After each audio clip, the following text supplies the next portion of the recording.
Assalamualaikum warahmatullahi wabarakatuh. Om Swastiastu.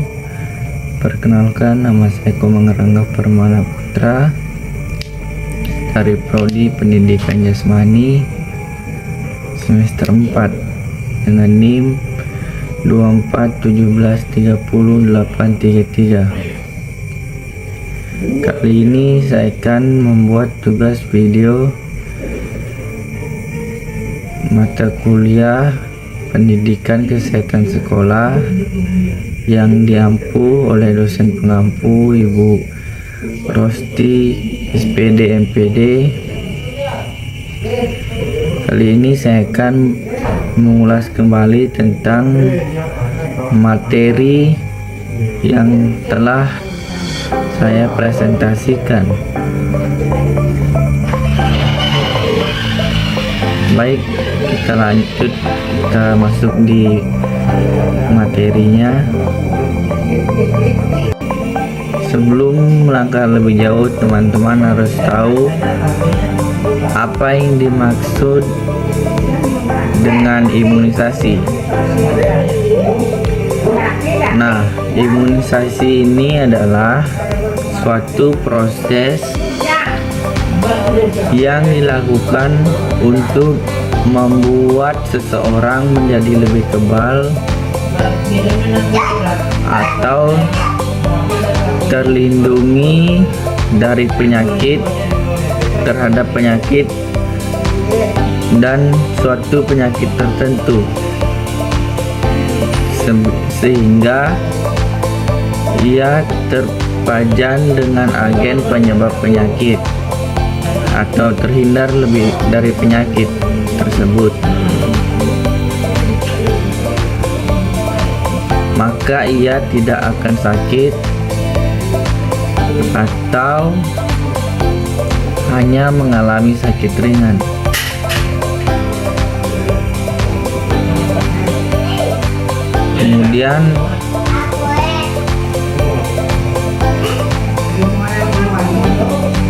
Kemudian adapun tujuan imunisasi. Imunisasi memiliki tujuan yang sangat luas dan menyeluruh, mulai dari perlindungan individu sehingga eradikasi penyakit di tingkat global adalah penjelasan rinci mengenai tujuan-tujuan imunisasi. Tujuan imunisasi itu ada 5 bagian. Yang pertama, mencegah terjadinya penyakit menular pada individu.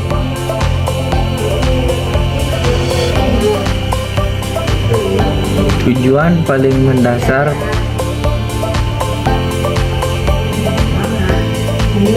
dari imunisasi adalah melindungi individu dari penyakit-penyakit menular yang berpotensi berbahaya. Vaksinasi merangsang sistem kekebalan tubuh untuk mengenali dan melawan patogen tertentu, sehingga jika seseorang terpapar penyakit di kemudian hari dan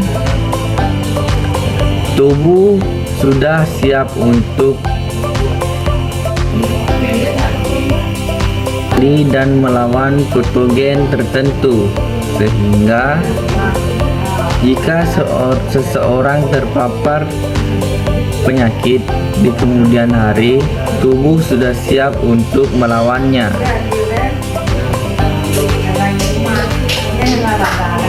Kemudian yang kedua yaitu untuk menurunkan angka kematian atau kesakitan yang disebut morbiditas. Imunisasi ini bertujuan untuk menurunkan relevansi atau angka kesakitan akibat penyakit-penyakit yang dapat dicegah dengan vaksin atau PD31. Kemudian sebagian besar populasi telah divaksinasi. Jumlah kasus penyakit akan menurun drastis karena rantai penularan penyakit dapat terputus. Kemudian yang ketiga, menurunkan angka kematian atau mortalitas. Selain menurunkan angka kesakitan, imunisasi ini juga bertujuan untuk mengurangi angka kematian yang disebabkan oleh penyakit infeksi. WHO memperkirakan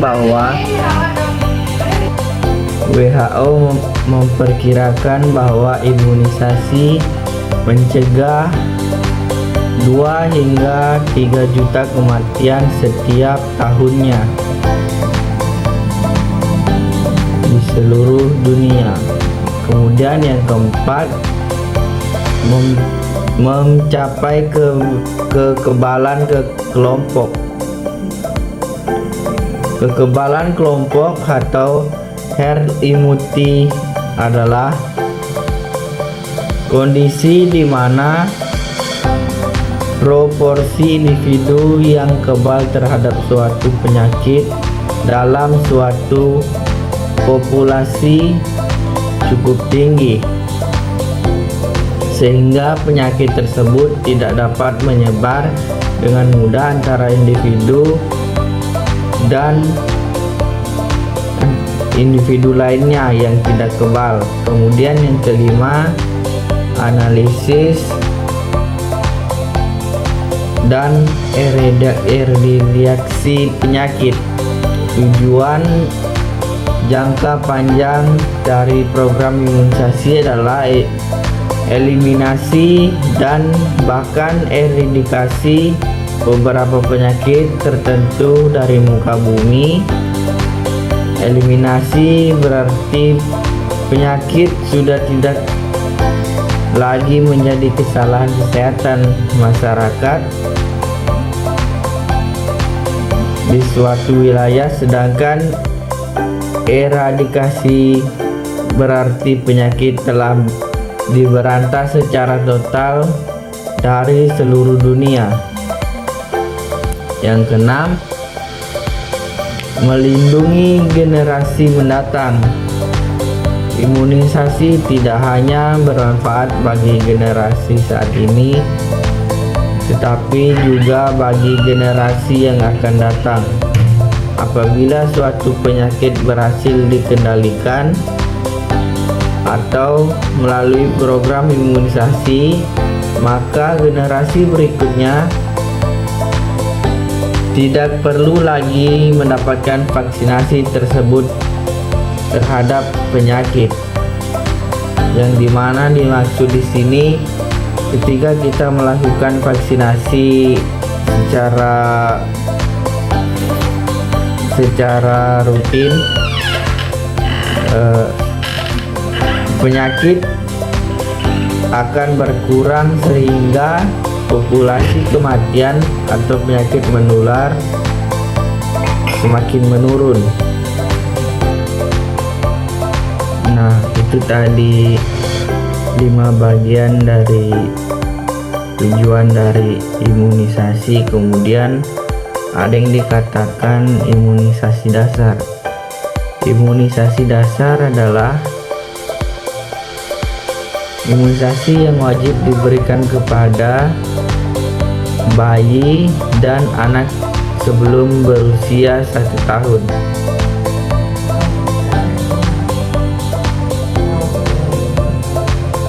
Yang pertama yang harus diberikan yaitu vaksin hepatitis. Diberikan secara diberikan segera setelah lahir. Kemudian vaksin BCG diberikan untuk usia 1 bulan untuk mencegah tuberkulosis. Kemudian vaksin polio diberikan sebanyak 4 kali untuk mencegah poliomielitis yang dapat menyebabkan kelumpuhan permanen. Kemudian vaksin DPT diberikan sebanyak 3 kali untuk mencegah difteri, batuk kerajaan, tetanus, hepatitis B, dan infeksi ephaleus. Kemudian vaksin campak atau MR diberikan pada usia 9 bulan untuk mencegah campak dan rubella yang dapat menyebabkan komplikasi yang serius. Nah, adapun yang dikatakan juga imunisasi lanjutan. Imunisasi lanjutan merupakan imunisasi ulangan yang diberikan setelah imunisasi dasar untuk mempertahankan tingkat kekebalan tubuh untuk memperpanjang masa perlindungan. Kemudian imunisasi lanjutan mencangkup booster DPT yang diberikan pada usia 18 bulan. Kemudian yang kedua vaksin DT atau TD untuk anak sekolah melalui program BIAS atau biasa dikenal bulan imunisasi anak sekolah. Kemudian yang ketiga imunisasi tambahan. Imunisasi tambahan ini diberikan kepada kelompok umur tertentu yang paling berisiko terkena penyakit sesuai dengan kajian epidemiologis pada periode waktu tertentu. Contohnya seperti supin atau yang biasa disebut Pekan Imunisasi Nasional, program campak dan vaksinasi COVID-19. Adapun sasaran yang sering digunakan untuk program imunisasi itu balita atau bayi, merupakan kelompok yang paling rentan terhadap penyakit infeksi karena sistem kekebalan tubuh mereka masih dalam tahap perkembangan. Yang kedua, anak usia sekolah. Anak usia sekolah mendapatkan imunisasi melalui program BIAS. Nah, ada juga yang dikatakan dampak imunisasi bagi kesehatan manusia atau masyarakat. Program imunisasi telah memberikan dampak yang sangat besar bagi kesehatan masyarakat, baik secara langsung maupun tidak langsung. Yang pertama, menurunkan beban penyakit. Imunisasi telah berhasil menurunkan beban penyakit secara dramatik. Penyakit polio yang dahulu menyebabkan kelumpuhan pada ribuan anak setiap tahunnya kini hampir tidak ditemukan lagi di Indonesia. Kemudian yang kedua, manfaat ekonomi. Di samping manfaat kesehatan, imunisasi juga memberikan manfaat ekonomi yang signifikan. Yang ketiga, meningkatkan kualitas hidup. Imunisasi berkontribusi pada peningkatan kualitas hidup masyarakat secara keseluruhan. Anak-anak yang terlindungi dari penyakit dapat tumbuh dan berkembang secara optimal. Bersekolah dengan teratur dan berpartisipasi aktif dalam kehidupan sosial. Yang keempat, mencegah wabah dengan tercapainya herd immunity melalui cakupan vaksinasi yang tinggi. Berisiko terhadap wabah penyakit dapat diminimalisir secara signifikan ketika cukup vaksinasi menurun, seperti yang dapat pada beberapa daerah akibat penolakan vaksin. Potensi terjadinya wabah kembali meningkat, seperti yang tahun kemarin terjadinya COVID-19. Kemudian ada efek samping dari vaksin COVID-19 serta vaksin campak dan rubella. Umumnya bersifat ringan, sementara reaksi yang parah atau serius sangat jarang terjadi.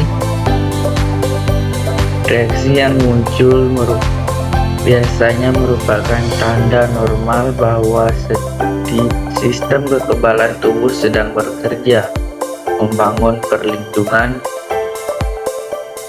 Efek samping COVID-19. Menerima vaksin COVID-19 umumnya membaik dalam beberapa hari. Efek samping umumnya: yang pertama, nyeri, kemerahan atau membengkak di area bekas suntikan. Yang kedua, demam ringan, sakit kepala, dan kelelahan. Yang ketiga, nyeri otot atau sendi, serta itulah tadi susul dengan gejala saya tentang. Kemudian yang keempat, tujuan imunisasi jarang atau serius butuh medis segera. Alergi parah, Assalamualaikum warahmatullahi wabarakatuh. Yang kelima, gejala seperti nyeri dada, sesak napas, dan jantung berdebar cepat, atau yang dikatakan myokarditis atau perikarditis.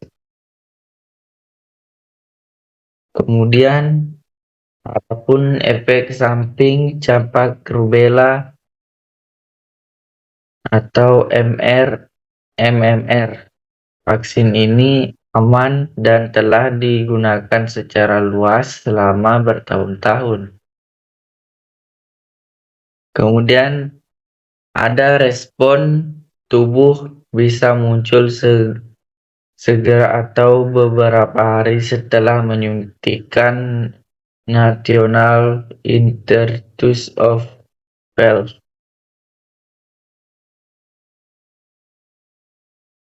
Kemudian efek samping umumnya yang pertama, nyeri, bengkak, dan kemerahan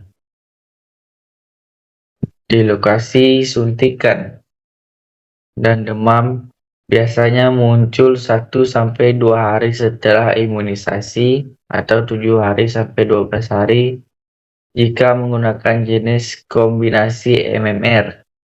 Kemudian ruang kulit memerah dan yang tidak menular biasanya muncul sekitar 7-11 hari setelah vaksinasi hilang sendiri. Kemudian gejala pilek ringan, batuk, atau pembengkakan di area ludah dan kondisi khusus yang harus diperhatikan. Yang pertama, kehamilan. Wanita usia subur yang baru menerima vaksin rubella disarankan untuk menghindari kehamilan selama minimal 28 hari pasca vaksin demi keamanan janin. Kemudian sering penanganan diri di rumah. Yang pertama, kompreskan air hangat atau dingin dan tempelkan air bersih, dibasahi dengan air hangat atau bersih di bekas suntikan untuk mengurangi nyeri. Kemudian yang kedua, gunakan pereda nyeri. Konsumsi paracetamol dosis aturan untuk meredakan demam atau sakit kepala. Yang ketiga, istirahat cukup. Karena ini penting, pastikan tubuh mendapatkan waktu istirahat yang optimal dan minum air putih yang cukup. Yang keempat, pantau gejala. Segera hubungi dokter atau fasilitas kesehatan terdekat jika demam tinggi mencapai lebih dari 39 derajat Celcius atau jika timbul gejala berat seperti kejang-kejang, sesak napas, dan pembengkakan hebat pada wajah. Nah, itu merupakan bagian penting agar kita mengetahui di dalam tubuh kita setelah melakukan vaksinasi.